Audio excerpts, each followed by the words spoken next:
मोहन माझी कौटी करे 2 वर्ष होगा जदि 13 तारीख सुधा खोला न जाए 14 तारीख दिन पायखाना भांगिकी महिला मानक युवक मानक भौणी मानक भाई मानक समस्त अलाउ कर से मीटिंग मो जा कथा नुह मुझे पशि से कहले बसतु मंत्री कहले अन्न मैंने कहले अरे मोहन माझी कौटी करे 2 वर्ष होगा आम एटी जिते ऑफिशियल अच्छे समझ धनी मैंने नीति ठीक समय करिया दरकार जो दिन जानी यात्रा आज सेवायत मैंने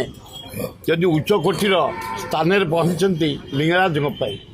जमी रेट बढ़ी सब कोटीपति उठब 1:30 2:30 3टा फरेन लोक अनेक बस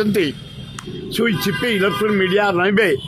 महादेव उठले खाइबे से लोक परिश्रा करिया जगह ना झाड़ा जा जगह ना पीवा पानी जगह ना जदि जगार घर कम्प्लीट हो जाइए खोला होनी सबु प्रकार व्यवस्था हो गोटाए केवल जिते बड़े एकाम्बर डेभलपमेंट है भांगीदेलु आम आम भवन